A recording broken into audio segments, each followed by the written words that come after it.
Oh, hey there. I, Sam Valentino, private toon detective, have done a bit more snooping into a less celebrated piece of animation history.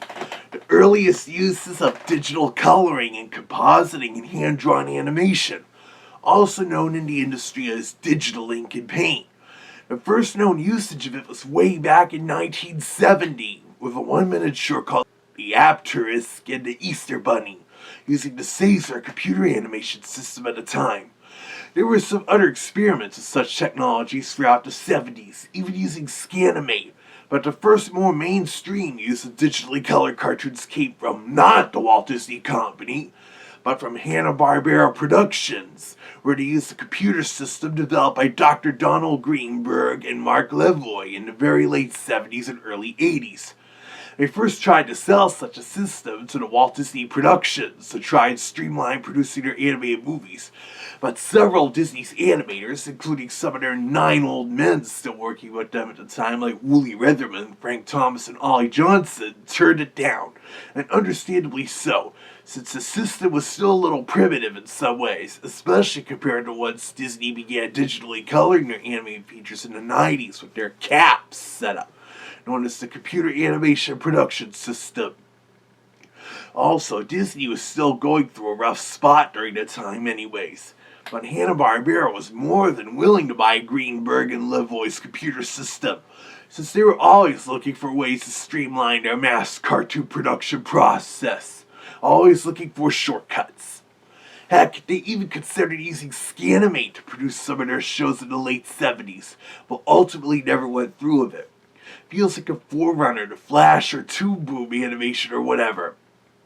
But yes, Hanna-Barbera was one of the first American animation studios to start regularly implementing digital ink and paint into several of their productions, even predating Disney doing so, being quicker and far more efficient than the time-consuming process of Xeroxing and painting cells and then photographing them frame by frame.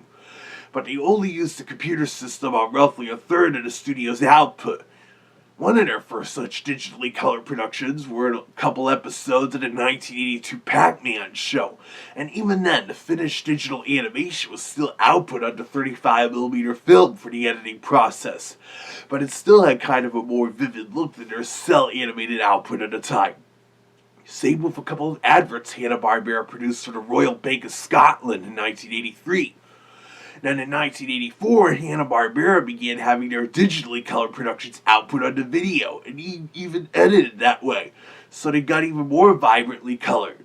But now the digipaint was really obvious. This included select episodes of 1984's The New Scooby-Doo Mysteries, along with Yogi's Treasure Hunt, select episodes of the 1985 Jetsons revival, including the episodes John Kricfalusi worked on, select episodes of the Flintstone Kids, Season 7 of the Smurfs, Season 3 of the Snorks, and Season 1 of A Pup Named Scooby-Doo.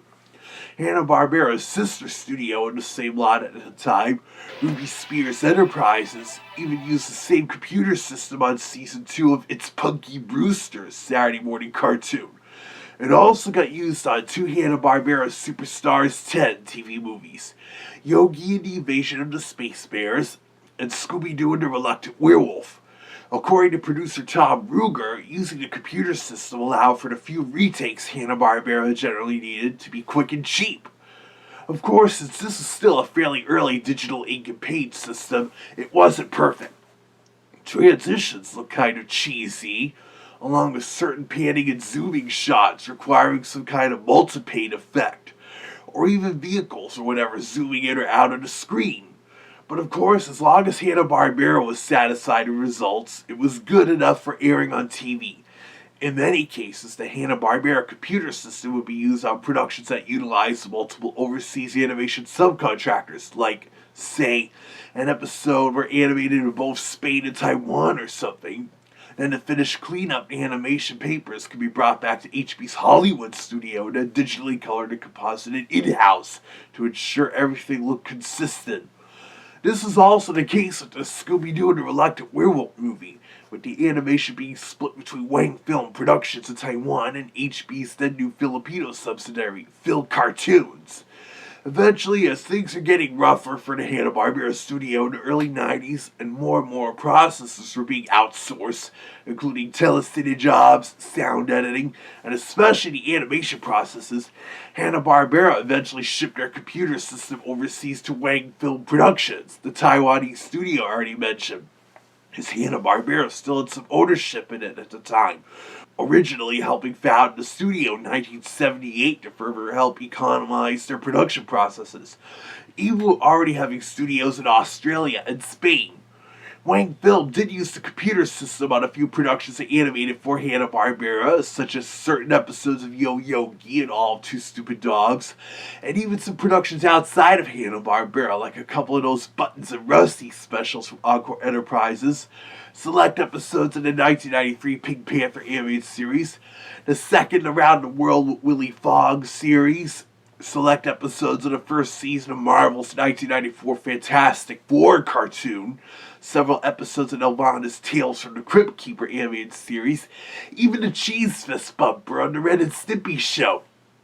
But by 1994, the system was really showing its age. This was especially evident in the final Hanna-Barbera production to use that computer system, the 1994 Arabian Nights TV movie, known for the YouTube group on this channel, the worst Arabian Nights adaptation ever. Look at all those garish colors, not to mention the really pixelized looking panning and zooming effects, and certain special effects moments.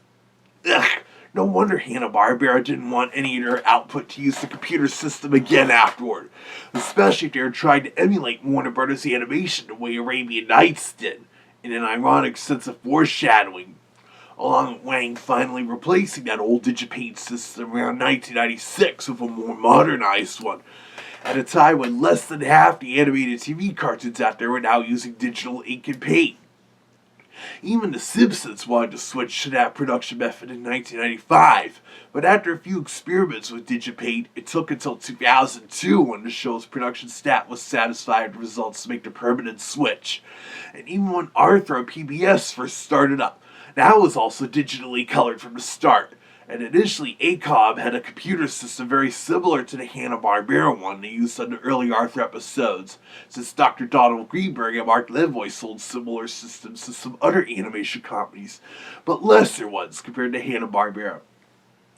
But in today's world of flat-screen LCD and LED high-definition TVs and other displays, the Hanna-Barbera computer system's output sticks out like a sore thumb, since it was designed to only output to a 480p analog videotape medium, compared to anything animated on cells, where if they can access the original negative film elements, they can digitally scan those in high definition for optimal results.